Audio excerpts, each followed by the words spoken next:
இரண்டாவதாக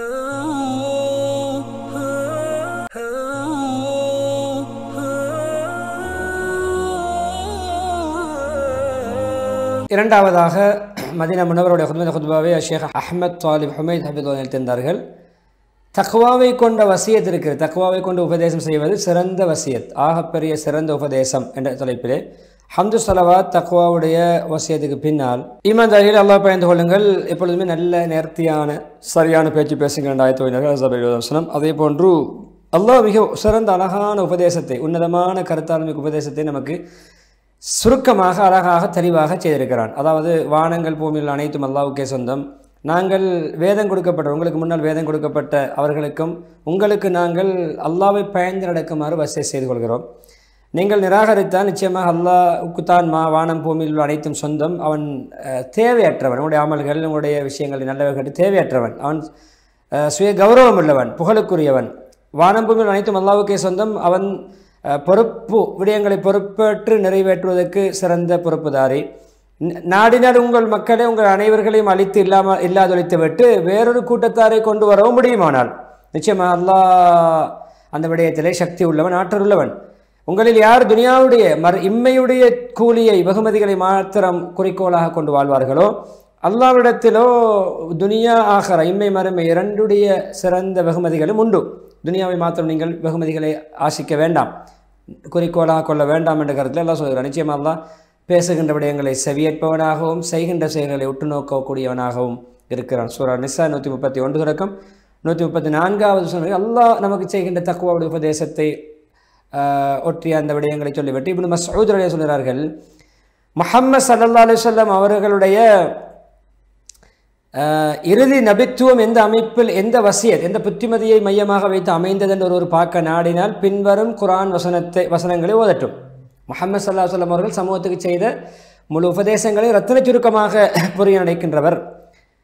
நபியை நீங்கள் சொல்லுங்கள், வாருங்கள் உங்களுக்கு நான் உங்களுக்கு அல்லாஹ் இறைவன் உங்கள் மீது ஹராமாக்கிய விடயங்களை ஓதி காட்டுகிறேன், சொல்லி காட்டுகிறேன், தெளிவுபடுத்துகிறேன். ஒன்றாவது, அல்லாஹ்வுக்கு எதையும் இணை வைக்கக்கூடாது. இரண்டாவது, பெற்றோர்களுடைய பெற்றோர்களுக்கு உபகாரம் நடக்க வேண்டும்.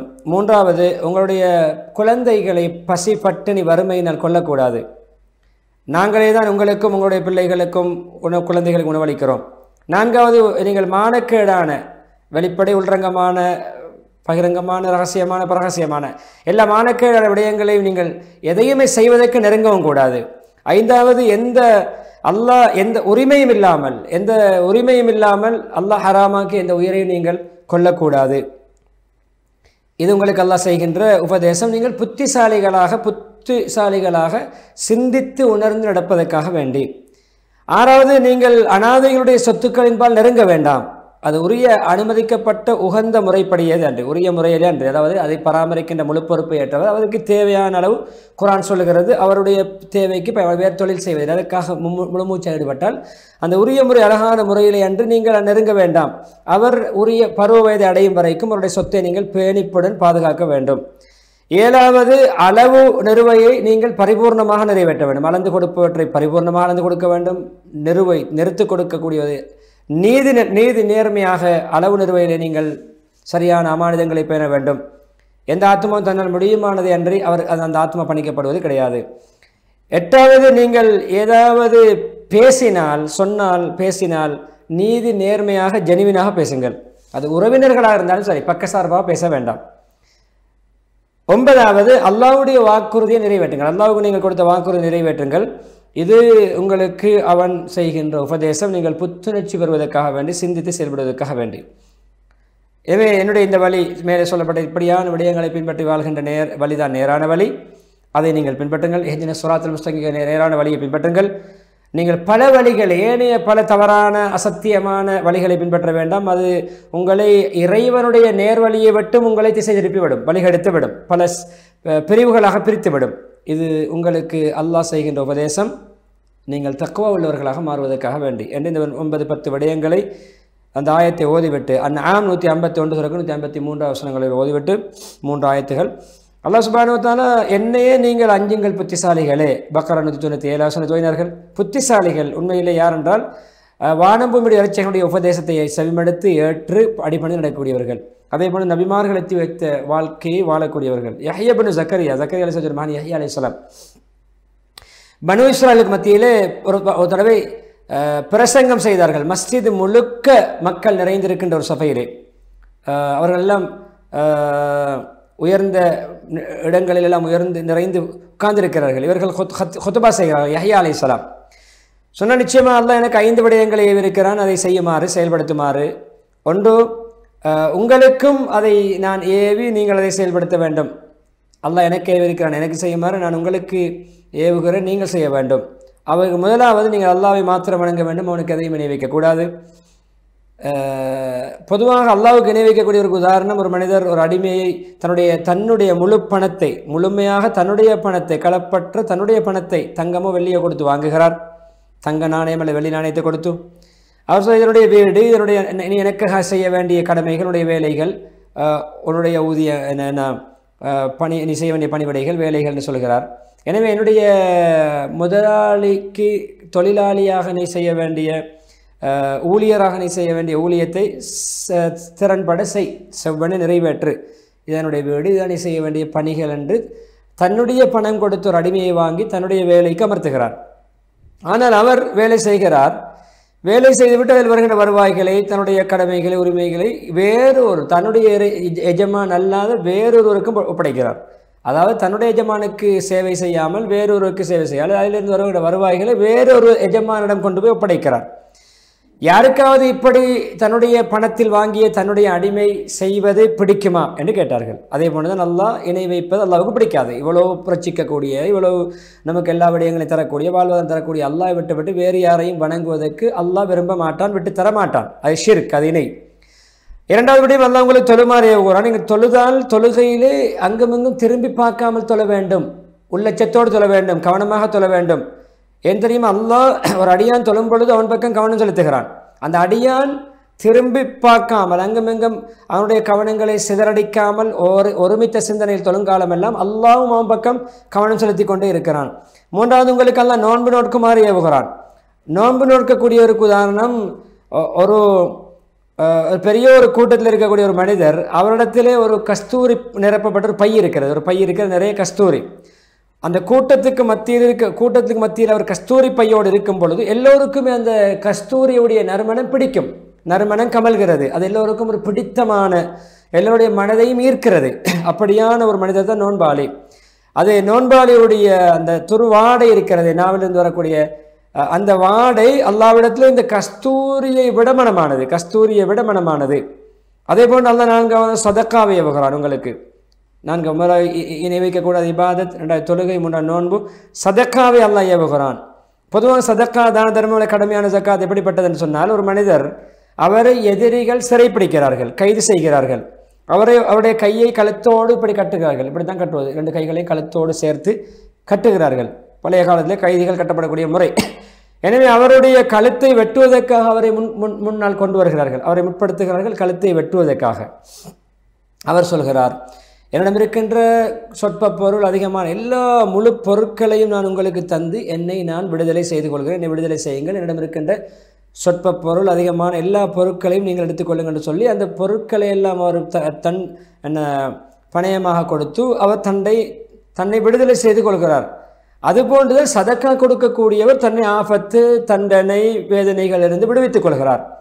அதேபோல் 5வது, அல்லாஹ் உங்களுக்கு அல்லாஹ்வை திக்ர் செய்யுமாறு ஏவுகிறான். அல்லாஹ்வை திக்ர் செய்யக்கூடிய மனிதருக்கு உதாரணம் என்ன தெரியுமா? ஒருவரை வேகமாக பின்னால் எதிரிகள் விரட்டுகிறார்கள். எதிரிகள் விரட்டி வரும் பொழுது அவர் பாதுகாப்பான ஒரு கோட்டைக்குள் நுழைந்து கொள்கிறார். பாதுகாப்பான கோட்டைக்குள் நுழைந்து தன்னை தற்காத்துக் கொள்கிறார் அந்த எதிரிகளுடைய பிடியிலிருந்து. இப்படித்தான் ஒரு மனிதர் ஷைத்தானின் தீங்குகளை விட்டும் அல்லாஹ்வின் திக்ரின் மூலம்தான் தன்னை பாதுகாத்து கொள்ள முடியும் என்ற அந்த யஹ்யா அலைஹிஸ்ஸலாத்துடைய அந்த ஹுத்பா உடைய முழு விடயங்களையும் ஹத்தீப் அவர்கள் அந்த ரிவாயத்தை சொல்லிவிட்டு, எங்களுடைய ரசூல் முஹம்மது ஸல்லல்லாஹு அலைஹி வஸல்லம் அவர்கள் சொன்னார்கள், இதை சொல்லிவிட்டு இந்த விடயத்தை அறிவித்துவிட்டு, நான் உங்களுக்கு 5 விடயங்களை ஏவுகிறேன், அல்லாஹ் எனக்கு ஏவிய 5 விடயங்கள். ஒன்று, வழிபட்டு நடக்க வேண்டும், தலைமை கேட்டு நடக்க, அல்லாஹ்வுக்கு ரசூலுக்கு பொறுப்புதாரிகளுக்கு அல்லாஹ் சொல்வதை கேட்டு செவிமடுத்து நடக்க வேண்டும், கட்டுப்பட்டு நடக்க வேண்டும். சரியான முறையில் செவிமடுத்து கட்டுப்பட்டு நடக்க வேண்டும், சொல்வதை கேட்டு நடக்க வேண்டும். 2வது, அதே போன்று அல்லாஹ்வின் பாதையில் போராட வேண்டும், ஹிஜ்ரத் செய்ய வேண்டும், ஒற்றுமையை கடைபிடிக்க வேண்டும். ஏன் தெரியுமா? ஒற்றுமையை விட்டும் ஒதுங்கி ஒருவர் ஒற்றுமையை கெடுத்து சமூகத்தை பிரிக்க ஒருவர் ஒரு சாணளவு முயற்சி செய்தாலும் அவர் இஸ்லாத்துடைய பிடி முடிச்சிலிருந்து வெளியாகி விடுகிறார். தன்னுடைய பொறுப்பிலிருந்து இஸ்லாத்திலிருந்து ஒரு வெளியாகி விடுகிறார். ஆனால் அவர் மீண்டும் இஸ்லாத்துக்குள் நுழையாத வரைக்கும், தௌபா செய்து நுழையாத வரைக்கும் அவர் இஸ்லாத்தில் வெளியாகுவது. ஒற்றுமையை சீர்கெடுப்பவர், சமூகத்தை ஒற்றுமையிலிருந்து வழிகெடுப்பவர், வழி தவறச் செய்பவர், அவர் இஸ்லாத்திலிருந்து வெளியாகுவதற்கு சமமான ஒரு பாவத்தை செய்கிறார். ஏன்னா யார் ஜாஹிலியா கால வாதாட்டங்களை மேற்கொள்ள செய்கிறாரோ, ஜாஹிலியா கால அழைப்புகள், ஜாஹிலியா கால அறைகூவல்கள் இதெல்லாம் அவர் செய்யும் பொழுது, ஜாஹிலியா காலத்தில் எதற்காக மக்கள் தங்களுடைய குலங்கோத்திரங்களை அழைத்துக் கொள்வார்களோ, ஜாஹிலியா கால மடமை கால வாதாட்டங்களை வைக்கிறாரோ, அவர் நரகத்திலே முழந்தாளிட்டு அமரக்கூடிய அப்படியான பட்டியலில் இருப்பார், நரகம் போவார். கேட்டார், யார சொல்ல, ஒரு மனிதர் கேட்டார், யார சொல்லலாம், அவர் தொழுதாலும் நோன்பு நோற்றாலுமா, அவர் தொழுதாலும் நோன்பு நோற்றாலுமா, இப்படிப்பட்ட குத்தத்தை செய்தவர் நரகம் போவாரா?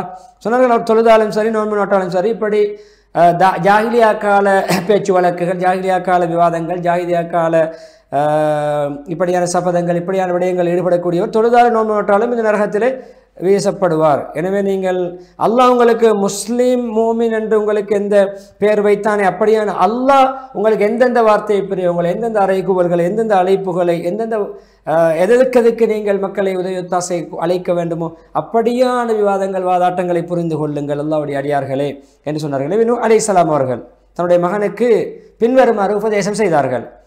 என்னுடைய மகனே, நான் உனக்கு ஒரு உபதேசம் செய்கிறேன், சுருக்கமாக அந்த உபதேசத்தை செய்கிறேன், இதை நீ மறக்கக்கூடாது. நீண்ட நேரம் செய்யாமல் ரத்தன சுருக்கமாக நான் உனக்கு செய்கிறேன், மறக்காமல் ஞாபகம் செய்வதற்காக வேண்டி 2 விடயங்களை உனக்கு நான் ஏவுகிறேன், 2 விடயங்களை தடுக்கிறேன். நான் ஏவக்கூடிய உபதேசிக்கக்கூடிய 2 விடயம் என்ன தெரியுமா? அதன் மூலம் அல்லாஹ்வும் மகிழ்ச்சி அடைகிறான், அடியானை பார்த்து அல்லாஹ் மகிழ்கிறான், சந்தோஷம் அடைகிறான், திருப்தி அடைகிறான். அல்லாஹ்வுடைய அடியார்களிலே நல்லடியார்கள், அவர்களுக்கும் அது பிடிக்கும், அந்த நல்ல சந்தோஷப்படுவார்கள், மகிழ்வார்கள். அதே நேரம் அந்த 2ம் உனக்கு ஏவக்கூடிய அந்த 2ம் இருக்கிறது, அது அல்லாஹ்வின் பக்கம் உனக்கு நெருக்கத்தை இன்னும் ஏற்படுத்தும், அல்லாஹ்வின் பக்கம் நெருக்கத்தை ஏற்படுத்தும், அல்லாஹ்வுடைய திருப்பொருத்தத்தை அடைய உனக்கு காரணமாக அமையும். உனக்கு நான் லா இலாஹா இல்லல்லாஹ் என்ற கலிமாவை உபதேசிக்கிறேன். வானங்கள் பூமி அது ஒரு வளையமாக வைத்து கலிமா அதற்கு மேலால் வைக்கப்பட்ட அந்த வளையத்தை அப்படி அந்த கலிமா தகர்த்து விடும், உடைத்து விடும், சுக்குநூறாக்கிவிடும். அது ஒரு தட்டிலே வைக்கப்பட்டால் வானம் பூமிகள் எல்லாம் ஒரு தட்டில், தராசியுடைய மறுதட்டில் இந்த கலிமா வைக்கப்பட்டால் இந்த கலிமாவுடைய தட்டு தான் பாரம் கூடுதலாக இருக்கும். சுப்ஹானல்லாஹி வ பிஹம்திஹி என்ற அந்த வசனத்தை, சுப்ஹானல்லாஹி வ பிஹம்திஹி என்ற அந்த திக்ர் தஸ்பீஹுடைய வசனத்தை உனக்கு நான் உபதேசிக்கிறேன். 2வது அந்த சுப்ஹானல்லாஹி வ பிஹம்தி என்ற 2 வசனங்கள் இருக்கின்றன, 2 வார்த்தைகள். அதுதான் முழு படைப்பினங்களுடைய தொழுகை, பிரார்த்தனை. அதன் மூலம் நம்ம படைப்பினங்களுக்கும் ரிஸ்க் கொடுக்கப்படுகின்றது என்று சொல்லிவிட்டு அந்த குர்ஆன் ஆயத்தை ஓதினார்கள் இவர்கள். அதாவது எந்த படைப்பும் தன்னுடைய இரட்சகனின் புகழை கொண்டு சுப்ஹானல்லாஹி வ பிஹம்திஹி என்று துதிக்கின்றன என்றாலும் அவைகளுடைய தஸ்பீஹ், துதிக்கும் அந்த அமலை உங்களால் புரிய முடியாது. நிச்சயமாக அல்லாஹ் சகிப்புத்தன்மை உள்ளவனாக மன்னிக்கக்கூடியவனாக இருக்கிறான். சூரா இஸ்ரா 44 வசனத்தை ஓதினார்கள், அந்த அதுக்கு சான்றாக. எனவே 2 விடயங்களை உனக்கு நான் தடுக்கிறேன். எந்த விடயம் தெரியுமா? அது பொதுவாக அந்த 2 உன்னை தடுக்கிறேன், அல்லாஹ் அந்த 2லிருந்தும் அல்லாஹ்வும் நல்லடியார்களும் உனக்கு தடையாக அமைய வேண்டும், திரையடி. அது அப்படி உனக்கு அந்த 2ஐ செய்தால் அல்லாஹ்வை அடைய முடியாது, உனக்கு தடை ஏற்படும், நல்லடியார்களோடு சேர முடியாது. உன்னை இணை வைப்பை விட்டு தடுக்க. அங்கே ஏகத்துவ கலிமா, இணை வைப்பு. அடுத்தது கிபிர், பெருமை. சுப்ஹானல்லாஹி அந்த திக்ர் பணிவு உண்டாகும். நம்மை அசுத்தமாக நாம் பார்ப்பது, அல்லாஹ்வை தூய்மையாக பார்ப்பது. இங்கே நம்முடைய பெருமையும் இணை வைப்பும் என்று சொல்லி அந்த நூஹ் அலைஹிஸ்ஸலாத்துடைய உபதேசத்தை சொல்லிவிட்டு பரக்கத்துக்காக துஆ செய்து இஸ்திக்ஃபார் செய்ய மறுத்தோண்டுகின்ற அந்த உபதேசத்தை முன்வைத்து விட்டு 1வது ஹுத்பாவை முடித்து 2வது ஹுத்பாவும் ஸலவாத்தக்கூடிய பின்னால், ஈமான்தாரிகளே, அல்லாஹ் நீங்கள் பயந்து நடந்தால் அல்லாஹ் உங்களுக்கு ஒரு தெளிவை ஏற்படுத்துவான். சத்தியத்துக்கு அசத்தியமத்திய தெளிவு, அல்லாஹ்வுடைய பாவங்களை மன்னிப்பான், உங்களுடைய குற்றத்துக்கு பரிகாரம் ஏற்படுத்துவான். அல்லாஹ் பெரும் உபகாரம் வழங்கக்கூடியவன். சூரா அன்ஃபால் 29 பொதுவாக அல்லாஹ்வுடைய அடியார்களே, பொதுவாக ரமதானுடைய மாத ஃபர்லான நோன்புக்கு பின்னால் சிறந்த நோன்பு நோற்பதற்கு உகந்த மாதம் முஹர்ரம் மாதம். அதிலே 10வது நாள் மிக முக்கியமான அமல் ஆஷூராவுடைய நோன்பு தினம். அதிலே மூசா அலைஹிஸ்ஸலாத்தையும் அவருடைய கூட்டத்தை அல்லாஹ் ஃபிரௌனையும் ஃபிரௌனுடைய அநியாயக்கார கூட்டத்திலிருந்து கெடுபடியிலிருந்து பாதுகாத்தான். எனவே முஹம்மது ஸல்லல்லாஹு அலைஹி வஸல்லம் அவர்கள் மூசா அலைஹிஸ்ஸலாம் அவர்கள் அதுக்கு நன்றி செலுத்தும் முகமாக அந்த நாள் நோன்பு நோட்டார்கள். முஹம்மது ஸல்லல்லாஹு அலைஹி வஸல்லம் அவர்கள் சொன்னார்கள், நாங்கள் யூதர்களை விட மூசா அலைஹிஸ்ஸலாத்துக்கு நாங்கள் தான் கடமைப்பட்டவர்கள், நாங்கள் சத்திய வழியில் இருப்பவர்கள், உண்மையான குர்ஆனை பின்பற்றக்கூடியவர்கள் என்று சொல்லிவிட்டு நபியவர்களும் அதை நோன்பு நோற்றார்கள். அதே நேரம் சொன்னார்கள், அது முன்னைய வருடம் முடிந்த வருடம் இருக்கிறது, நம் வழி அனுப்பி வைத்த 644வது வருடம், அந்த வருடத்துடைய பாவங்களை குற்றப்பரிகாரமாக அமையும் என்று சொல்லிவிட்டு நபியவர்கள் 10வது தினம் மாத்திரம் நோற்று 9வது தினமும் சேர்த்து நோற்பேன் அடுத்த வருடம் என்று சொல்லி நியத்து வைத்தார்கள். ஆனால் அடுத்த வருடம் நபியவர்கள் 9 அந்த ஆஷூராவுடைய இந்த ஹதீஸை சொன்ன பிறகு அவர்கள் தாசுவா முஹர்ரமுடைய 9வது நாளை சந்திக்கவில்லை. அதுக்கு மத்தியிலே அவருடைய வஃபாத் ஏற்பட்டது. எனவே நபி ஸல்லல்லாஹு அலைஹி வஸல்லம் அவர்கள் 10வது நாள் ஆஷூராவுடைய தினம் நமது காலண்டருடைய கணக்குப்படி 17ஆம் தேதி 10வது முஹர்ரம். ஒன்று 16ம் 17ம் சேர்த்து படிப்பது அல்லது 17ம் 18ம் பிடித்து கொள்வது. 10வது தினம் மாத்திரம் பிடிப்பது நபியவர்கள் விரும்பிய முறைக்கு மாற்றமானது. எனவே 9ஐ சேர்த்துக்கொள்ளும். இவர் ஆசித்தார்கள், அடுத்த வருடம் 9ஐ சேர்த்து பிடிப்பேன், 10 மாத்திரம் பிடித்து யூதர்களுக்கு ஒப்பாக கூடாது. அல்லது சூமு யோமன் கபில யோம பாதவன் சொல்லி அது சொல்லியிருக்கிறது. 10வது தினத்துக்கு முன்னால் 9வது நாளை சேர்த்துக்கொள்ளுங்கள் அல்லது 11ஐ சேர்த்துக்கொள்ளுங்கள். 9, 10, 11 மூன்றையும் பிடிப்பது அவசியம் இல்லை. அப்படி சிலர் கேட்பார்கள். அது ஐயாமுல் பீல், அது பிறை 13, 14, 15 பிடிக்க வேண்டிய நோன்புகள், அது 3 நாட்கள். இது மூன்றையும் பிடிக்க வேண்டிய அவசியம் கிடையாது. 10, 17ஆம் தேதி வரக்கூடிய 10ஆம் நாள் முஹர்ரம் ஆஷூரா, அது அடிப்படையான நாள். அதில் 16ஆம் தேதியை சேர்த்துக்கொள்ளலாம் அல்லது 18ஆம் தேதியை சேர்த்துக்கொள்ளலாம். எனவே அப்படியான அமல்களை நாங்கள் செய்து அல்லாஹ்வுடைய உயர்ந்த அந்தஸ்தை நெருக்கத்தை பெற்றுக்கொள்வோம் என்று சொல்லிவிட்டு அல்லாஹ் சுப்ஹானஹு வ தஆலா நூஹ் அலைஹிஸ்ஸலாத்தை பற்றி சொல்லுகின்ற ஸலவாத்துக்கு சொல்லுகின்றது. நூஹ் அலைஹிஸ்ஸலாத்துக்கு அல்லாஹ் சலாம் சொல்லியிருக்கிறான், மூசா அலைஹிஸ்ஸலாம், ஹாரூன் அலைஹிஸ்ஸலாம் சொல்லியிருக்கிறான். அதே போன்று யஹ்யா அலைஹிஸ்ஸலாத்து சலாம் தன் மீது உண்டாவதாக என்று அவர்களுக்கு சலாம் சொல்லியிருக்கிறான். ஈசா சொல்கிற வாயாலே அல்லாஹ் தனக்குத்தானே சலாம் சொல்ல வைத்தான் என்று சொல்லிவிட்டு நபி ஸல்லல்லாஹு அலைஹி வஸல்லம் அவர்களுக்கு மிக சிறந்த முறையில் அந்த சலவாத்தை முன்வைக்கிறான். அல்லாஹ்வும் மலக்குமார்களும் நபியவர்கள் மீது சலாம் சொல்கிறார்கள். எனவே ஏனைய நபிமார்களுக்கு சலாம் மாத்திரம், நபியவர்களுக்கு ஸலாத்தும் சலாமும் அதை சொல்கிறார்கள். நம்ம நபி அல்லாஹ் மேன்மைப்படுத்தியிருக்கிறான், சிறப்புப்படுத்தியிருக்கிறான். அவர்களுக்கு ஸலாத் அல்லாஹ்வுடைய அருள், சேஷமான அருள், கிருபை, அதே நேரம் சலாம் சாந்தி, ஈடேற்றம், பாதுகாப்பு, இரண்டையும் சேர்த்து சொல்லுமாறு இவருக்கு ஸலவாத் சொல்கின்ற ஆயத்தை ஓதி நீண்ட துஆ பிரார்த்தனையோடு ஹத்தீப் அஹ்மத் ஆலி தாலிப் ஹஃபிதுல்லாஹ் அவர்கள் தன்னுடைய ஹுத்பாவுக்கு முற்றுப்புள்ளி வைக்க விளம்பர இடைவெளியை தொடர்ந்து மஸ்ஜிதுல் அக்ஸாவுடைய ஹுத்பாவை இன்ஷா அல்லாஹ் நாம் பார்க்கலாம்.